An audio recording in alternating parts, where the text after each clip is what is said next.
Good day, everyone. Welcome to ChemE 122 or Chemical Engineering Thermodynamics 1. I am Michael Sean Deang or Sir Mike, and I will be your instructor for this semester.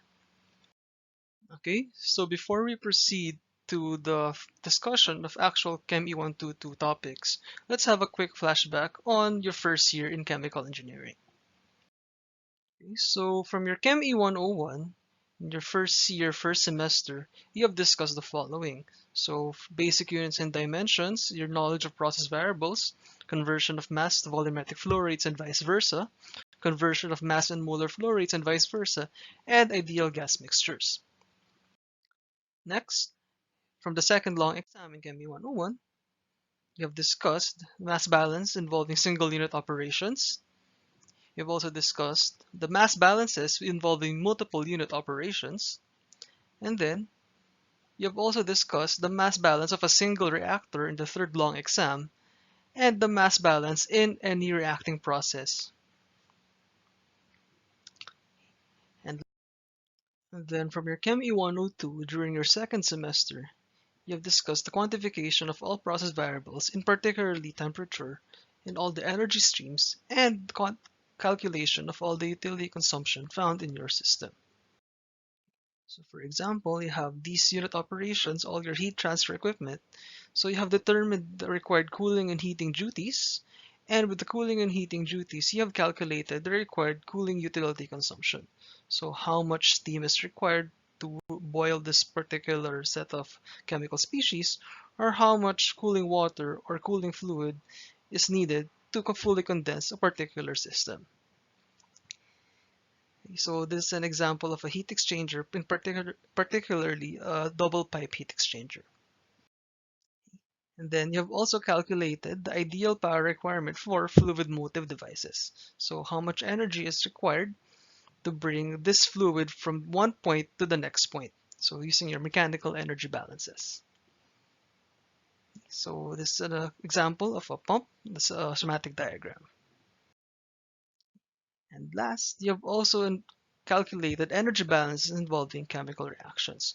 So we have discussed previously in Chem E102 how much energy is required for a particular reactor to operate between two temperatures, or what is the maximum temperature that an exothermic reaction can develop.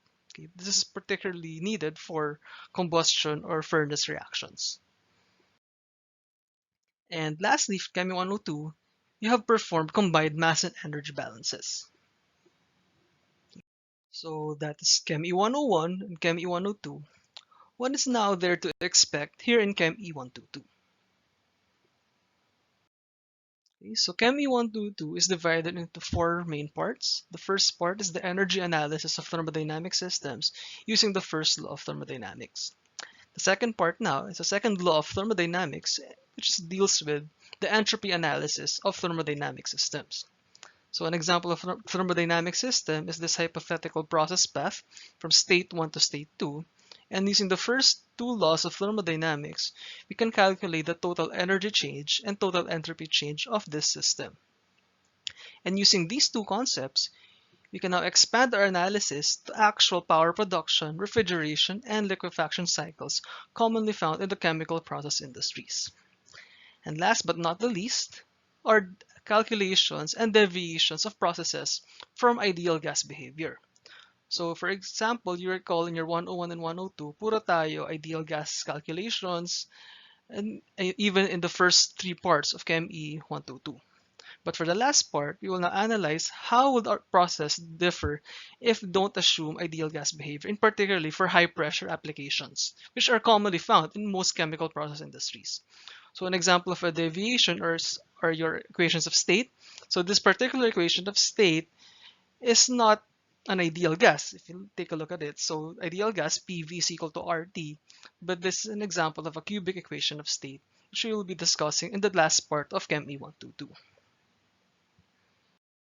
Okay, so now, what exactly is thermodynamics? So thermodynamics is a field of science and engineering that macroscopically describes the driving forces for the flow of any energy. So heat and work, as well as the conditions for equilibrium within a particular system. And this was first illustrated in the 19th century to describe the operation of a steam engine. Thermodynamics allows us to do two things. One is the analysis of the operation and determination of efficiencies of various chemical and thermal processes. And this is the focus of ChemE 122. It also allows us to understand how and why matters appears and shifts at different phases given certain process conditions. And this is more dealt with in Chem E123 next semester. However, thermodynamics is limited such that it does not establish the rates of physical and chemical processes. So for physical transport processes or transport phenomena, this will be discussed more in detail in the next SEM, Chem E130 and 131, and in 1 year in Chem E132. And for the rates of chemical processes, your chemical kinetics, this will be discussed next year in Chem E128. So let's have a brief review of some prerequisite topics that you will need here in Chem E122. So first, for important units and dimensions, so first is energy, and the base SI units of energy is the joule. And the definition of 1 joule is the amount of energy needed to move 1 Newton by 1 meter. So 1 joule is essentially equal to 1 Newton meter. And in terms of base SI prefixes, 1000 joules is 1 kilojoule. Next, other definitions of the energy, your calorie. So 1 calorie, small c, is the energy needed to raise the temperature of 1 gram of liquid water by 1 degree Celsius. And in terms of SI units, 1 calorie is 4.184 joules, and 1 kilocalorie is equal to 1 calorie capital C is equal to 1000 calories small c, which is used in the food industry. Now, for English units, we have the British thermal unit, which has an analogous definition to the calorie, and 1 BTU is the energy needed to raise the temperature of 1 pound of water by 1 degree Fahrenheit. And in terms of conversions, you can take note of these again. 1055 joules is equal to 1 BTU is equal to 252 calories. So if we take a look at this, 1 BTU is approximately close to 1 kilojoule. Next, for some notes on energy, again, 1 joule is 1 Newton meter, and joules is the universal unit used for SI. Okay. Now, for AES, or the American Engineering System, the counterpart of the Newton meter is the foot-pound force. So now, how do we consolidate BTU and foot-pound force? We have the conversion factor between them. 1 BTU is just equal to 778 foot-pound force. Now, in terms of power, power is the rate at which energy is needed or consumed. And in SI units, the definition of 1 watt, the base unit of power, is 1 joule per second. And again, 1000 watts is 1 kilowatt. For the American Engineering System, AES, the base unit of power is the horsepower, which is 1 horsepower is equal to 550 foot-pound force per second.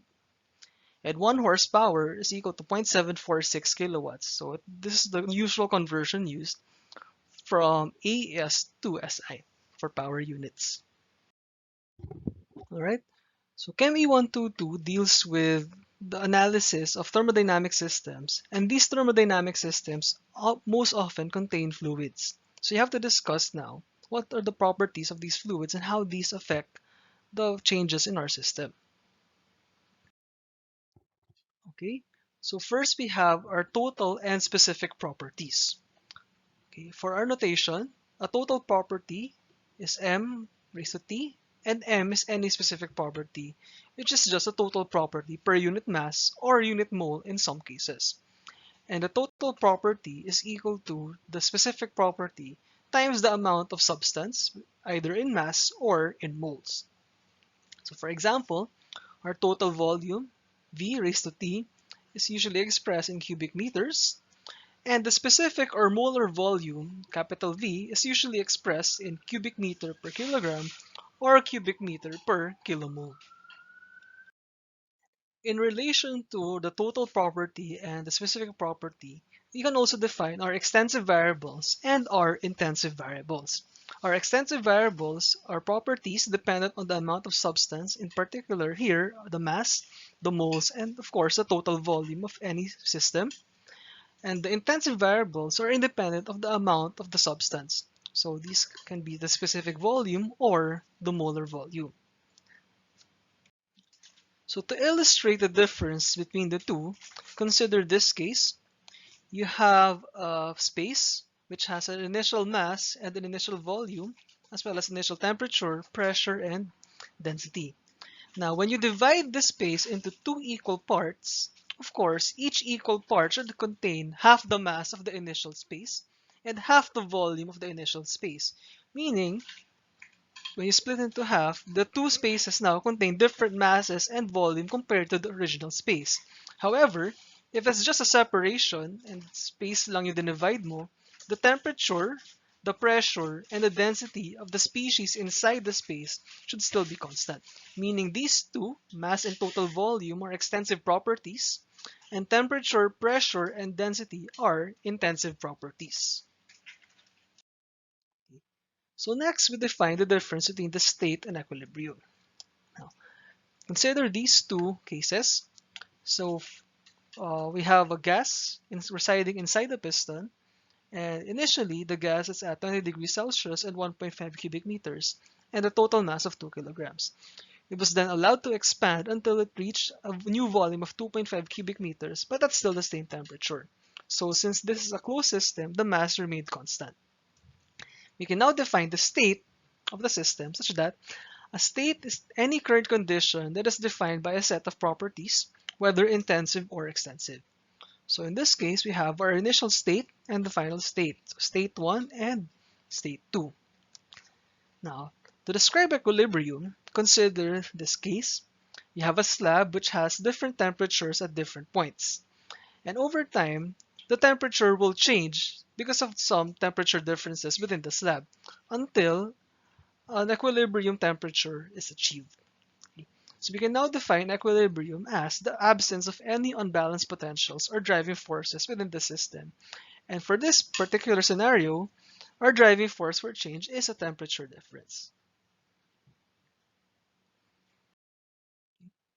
So next, since we have now defined a system, let us now define our system boundary. So a system boundary simply separates what's residing within our system to the environment or your surroundings. And there are three main classifications of thermodynamic systems. One is an open system, and an open system allows the transfer of heat and mass or energy with to and from our system boundary. So mass can freely go in, mass can freely go out, as well as energy. Now for a closed system does not allow mass to transfer within and out of our system boundary, but only allows the flow of energy. And lastly, an isolated system allows for neither, as mass and energy cannot flow within and out of our system boundary. So to illustrate, consider this piston. So this piston contains a gas, and we can set the system boundary to be the volume of the gas. Okay? So that is our system boundary. But if you take note, if you remove some of the weights, the system boundary may move up or it may move down if you add more weights. But the mass should remain constant inside the system boundary. Meaning, if the mass is constant, mass cannot freely go in or out, meaning this is a closed system. Now, how sure are we this is not an isolated system? If weights can be transferred to the piston or from the piston, meaning the pressure can change, there is now a change in force, application of force. Thus, a form of energy can now be transferred to the gas or from the gas to the surroundings, meaning there is a flow of energy. Thus, this is a closed system. Now, consider this case. You have air flowing in a pipe, which now goes inside a compressor and then exits as high pressure air. So mass can go in and out of the system boundary. So ito yung system boundary natin. Mass can go in or out. So it's obviously an open system. And energy is transferred from the motor to our air so that it can be compressed. So this is an example of an open system. Okay. So now some notes on energy for closed and open systems. For closed systems, the total energy is expressed in terms of energy units only. Unlike open systems, since there is mass flow, the total energy is expressed in power units or energy per time. So now, in terms of energy, let us have a brief recap of the different forms of energy for a quick review of your ChemE 102. So first is kinetic energy, and kinetic energy is essentially the macroscopic form of energy associated with the bulk motion of the system as a whole. So relative to the ground, the kinetic energy is equal to mv squared over 2gc. Next, we have our gravitational potential energy, and this is the macroscopic form of energy associated with the bulk position in any potential field. So this is measured relative to a certain datum or possibly sometimes surface of the Earth. Okay, and the potential energy is mgz over gc, where z is the height difference between your system to a particular reference point. Next is internal energy.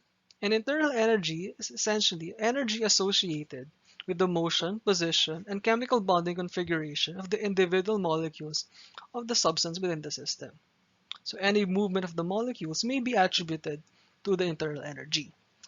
And ways on how to measure internal energy are given by changes in temperature, changes in phase, and changes in chemical structure in a chemical reaction.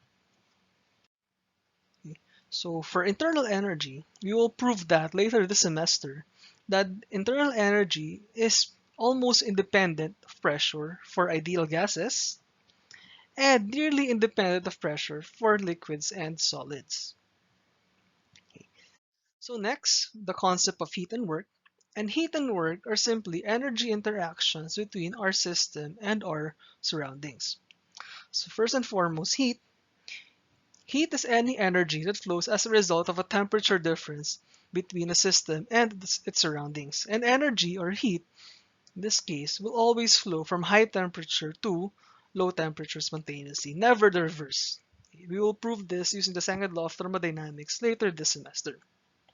Now for some sign conventions, if heat is added to the system or removed from the surroundings, it's positive. And if heat is removed from the system or added from the surroundings, heat is negative. Now work. Work is now any energy that flows in response to any other driving force other than temperature difference. And there are many different types of work. One type of work is known as expansion or contraction work. And this type of work is caused by a displacement in the boundary of our system, which changes the volume of our system boundary. And the expansion and contraction work, we will delve more on this later, is dW is equal to negative integral of pdV. And some sign conventions, work is positive if there is a compression process or if work is done on the fluid, and work is negative if expansion occurred or work was done by our fluid.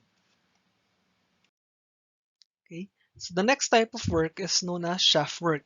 And shaft work is defined as work added or removed from a system by a moving part within the system without changing the volume of our system.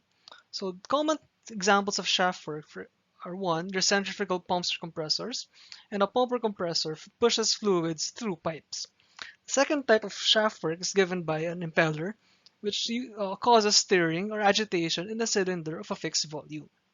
And lastly, for hydropower generation, flowing fluid causes a movement of a turbine shaft, which is then connected to a generator, which generates electricity. And the shaft work is denoted by Ws. Now, for some sign conventions, if work is added to the system, it's positive. So in these three examples, a centrifugal pump is positive shaft work, and an impeller is positive shaft work as well. However, your turbine shaft, okay, is now a negative shaft work since your turbine takes energy from your flowing fluid, which we take to be our system. And lastly, the last type of work is known as flow work or PV work. And the PV work is the interaction of the system and surroundings whenever mass crosses a boundary. And the flow work signifies the net work done by the system or fluid to our surroundings. So just a brief recap for different forms of energy. You have kinetic, potential, and internal energy, as well as work and heat. And kinetic potential and internal energies all reside or stored within our system, okay, and are always not absolute quantities and relative to a certain reference state. And kinetic potential and internal energies are only dependent on the initial and final state of our system. And lastly, your work and your heat are now energy in transit between your system and your surroundings. Let's now have a brief recap of the Gibbs phase rule. And the Gibbs phase rule is given by F is equal to 2 minus pi plus n, where F is a number of intensive variables that we have to specify in order to fully define or know all the other intensive properties of our system. Pi is the total number of phases in our system, and n is the total number of components. So to illustrate this, first, let's have an example. How many intensive variables do we have to specify in order to obtain all the specific properties of A, saturated steam? So recall, for saturated steam, you have two different phases. Okay? You have pi is equal to 2. You have the liquid phase and the vapor phase. And you have one component only, water, meaning F is equal to 1. Okay? That is why in a saturated steam table, you only take a look at one particular variable. So all intensive properties have a 1:1 correspondence. Next, for superheated steam, so superheated steam is steam beyond the saturation point, and you only now have one phase, which is the vapor phase. You still have one component, meaning F is equal to 2. So you now have to define two intensive variables for you to know all other intensive variables of our system. So that's why if you recall, sa ChemE 102, and when reading superheated steam tables, we usually need two variables, namely temperature and pressure, so that we can know all the other properties like the specific volume and the specific enthalpy. Okay. So now, in relation to Gibbs phase rule, just to graphically illustrate it, so let's consider a thermodynamic diagram known as a PT diagram. So for a PT diagram, you have three different regions. First, you have your solid region at low temperatures and higher pressures. Okay. You have your liquid region, uh, higher pressures, intermediate temperatures. And you have your vapor region or your gas region, okay, at low pressures and higher temperatures. Okay. So if you have a pure solid, you will still need two properties, pressure and temperature. However, if you have a mixture of a solid and liquid, you will only need, let's say, the pressure in order for you to read the temperature. Okay? There is a particular point here known as a triple point, and the triple point gives you the state in which all three phases of matter coexist. And the DOF for this triple point is simply 0. Okay. Now, how do you know the difference between the vapor and the gas? Since physically you cannot distinguish between the two. So we have what we call this point C, which is known as our critical point. So the basic definition of a vapor, okay, is any vapor can be readily condensable into a liquid simply by increasing pressure. So if you take a look at this point C, this is known as your critical point. And to the left of the critical point, okay, this is called your vapor region. And to the right of the critical point, you have your gas region. So if you take a look, a gas cannot be readily condensed into the liquid phase. Okay. So a gas is a fluid that is below the critical pressure, but above the critical temperature. Now, any fluid that is beyond the critical temperature and beyond the critical pressure is known as your supercritical fluid.